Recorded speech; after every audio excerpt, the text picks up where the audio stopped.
Do you know that United Kingdom is one of the few countries in the world that is without a single written constitution? In this video, we will explain what that really means, why the UK doesn't have one constitution, and what will happen if they have one. What do you think that will happen? Pay attention. Let us start from the beginning. What is constitution? We all know that a constitution is the rule book of a country. In the United States, it is written down in one document, unlike just like other countries, like in Nigeria, they also have a constitution where things happen, you consult the constitution can easily be amended. But in the United Kingdom, it wasn't so. But in the United Kingdom, the constitution is uncodified, meaning it is not found in a single book, but spread across laws, court decisions, tradition, and the convention. But let us see what make up the UK constitution. What are the things that make up the what they call constitution, what they base to judge people when something went wrong? Number one is that UK constitution is made up of the following. One is status law passed by the parliament. Number two is the common law, rules developed by judges in court. Three is convention. Traditional politicians are expected to follow. Next one is work of authorities, important writings by unconstitutional experts. Then the last one is until Brexit, European Union laws have played a vital role while taking decision when someone offended the land in the UK. But let us look at the advantage of the UK unwritten constitution. What is the advantage they have?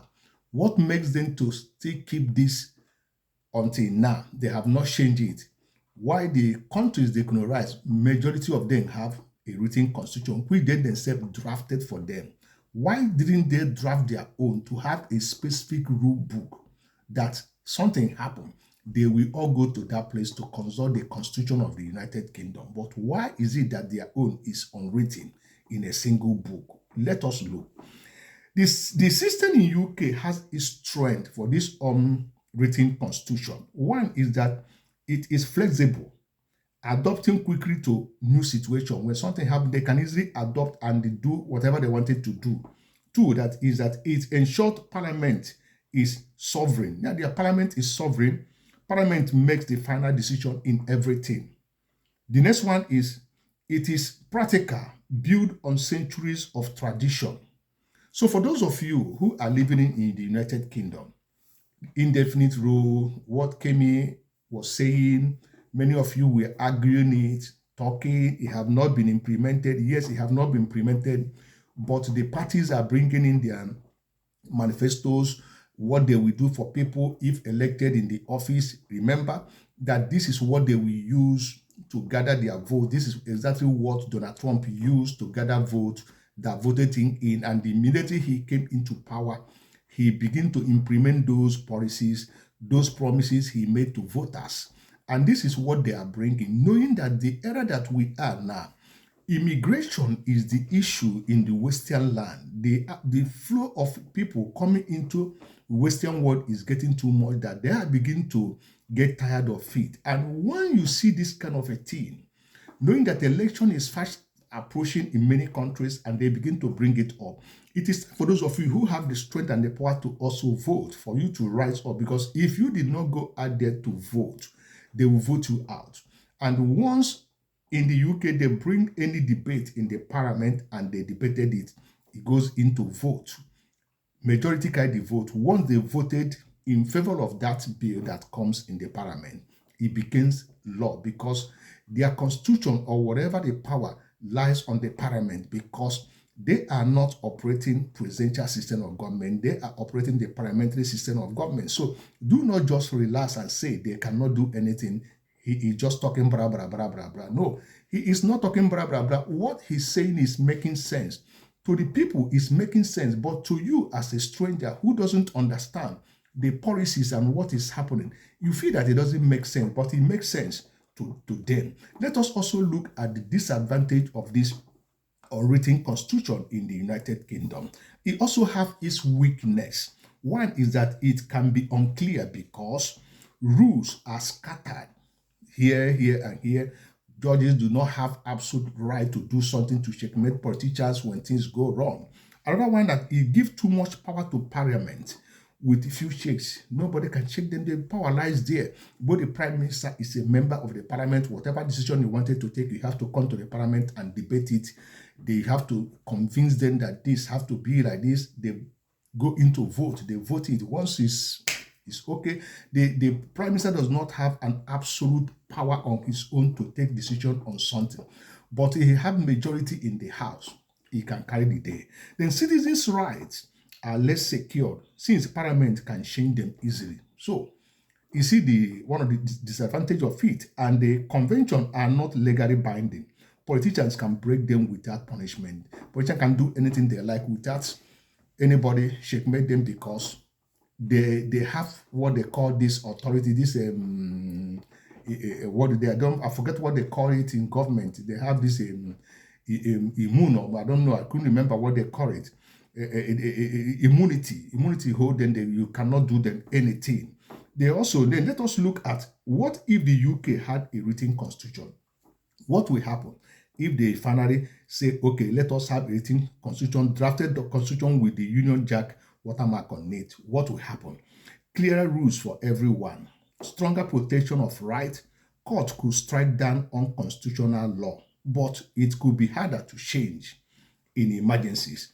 Court could gain more power over politicians, and writing one could spark huge debate about the monarch, parliament, and devolution. So in conclusion, should the UK keep its unwritten constitution or move to a written one? That is a question still debating today among the societies. But what do you think? You can drop your thought in the comment below. Let us see what you think. So for those of you who are living in the United Kingdom, since you know that they don't have a specific constitution that says this is how this thing will be, you people should be very careful, because the politics that is playing in this period we are, these generations we are, is no longer like the old ones. Things are changing quickly. Do not just discard anything the politicians say, because they may use it to gain power, and once they come into power, they would like to fulfill what they promise the voters, because many of these parties want also to come into power to rule. So they want to impress their people, make them happy by carrying out that in which they said they will do. Remember, that is their manifesto and that is their promises. Once they come in, they will like to fulfill it. They are not like Africa, who doesn't fulfill the promise they make during the campaign period. So be very, very careful. Do not just relax. For those of you, when you acquire another man's passport, you begin to throw parties. I don't know what your mentality is. What do you think about it? It's not good. You are trying to make mockery of your own country passport, your own country nation. I haven't seen anywhere an European or British citizen come to Africa and acquire passport and begin to throw parties. Even if you have it, keep it. Let us stop making noise for something that is not supposed to make noise, and know the reason why we left Africa and come to Western world, knowing that here it's not our fatherland, it's not our root. We have foundation, we have where we come from. We should be thinking how we should go back, develop our countries. Even if you didn't go there to settle, say you want to go there and live the rest of your life, but make life comfortable for those who are already there, so that this flow of immigration from Africa coming to the Western world will not be again, because many of them endangered their life, both in the sea, both in the desert, both scattered abroad, facing all kinds of humiliations here and there. It's simply because the country is not good, because we, the youth, we fail to come together, put heads together, use the right we have from voting to vote out those evil leaders that we have in Africa, to make our country the envy of the West, so that they themselves will also be coming to Africa to search for greener pastures, because we have all it takes to be a great continent. So I wish you all the best, and think about this thing. Do not just relax, but while you are working and doing whatever you are doing, remember home, because they said no place like home. Thank you, and see you in my next video.